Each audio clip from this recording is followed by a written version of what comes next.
Abantu benshi bakunda kumbaza ubusobanuro bw'inyuguti cyangwa se imibare iri kuri gearbox ku modokari za automatic. Ufite kategori ya B ariko wenda utwara imodoka ya manuel, urashaka gutwara automatic, inyuguti zisobanura iki? Ngiye kukigusobanura ucyumve neza kantu kamwe kandi. Ikintu cya mbere, skills center iri kwakira abanyeshuri bashaka kwiga candidat libre. Niba nta diploma ufite cyangwa se ufite amanota makeya, ngwino wigi wacu. Umwaka umwe wonyine gusa urabona diplome.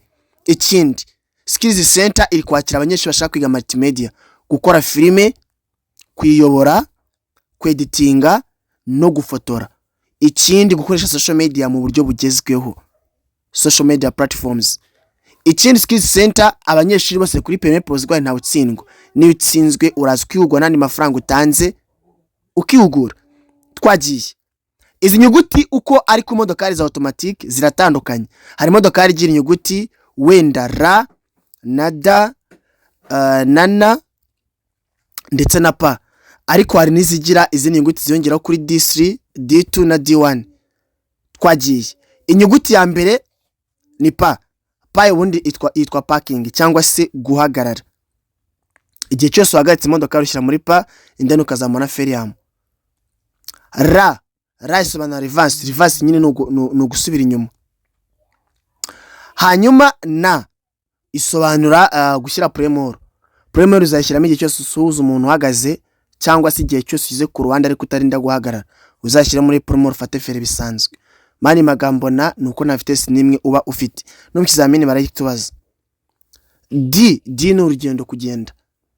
Hanyuma noneho D3 ni high speed. Ni igihe ushaka gukoresha umuvuduko uruta D. Ndashaka kugenda numvani nka vitesse, ndashaka kugenda ku muvuduko uri hejuru.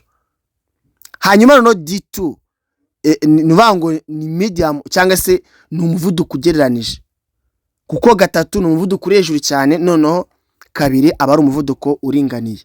Bisobanuye ko izi zose wazigenderaho guhera kuri D nta kibazo. Hanyuma noneho D1 isobanuye it's very slow speed and he nuvango ni umuvuduko ushobora gukoresha ahantu hose uzi kuri kuzamuka umusozi. Mani magambo ni nka vitesse ya mbere. Igihe cyose uzi neza kuri kugenda umusozi washyira muri D1. Ibyo byose uramutse utazi kubikoresha nta kibazo, wagikoresha D gusa, nta kidasanzwe. Gusa kenshi izi nyuguti zikoreshwa iyo uzi gukoresha izi nyuguti, bituma imodoka yawe ya automatic itanywa ama essence cyane. Menya kandi usobanukirwe mu muhanda, dukorera Remera Prince House mu cyapa cya BC, uhageze utubona ibyapa byacu bituranga twese. Kwiga imodoka automatic ntago ari amafaranga menshi, ni 160 byose birimo.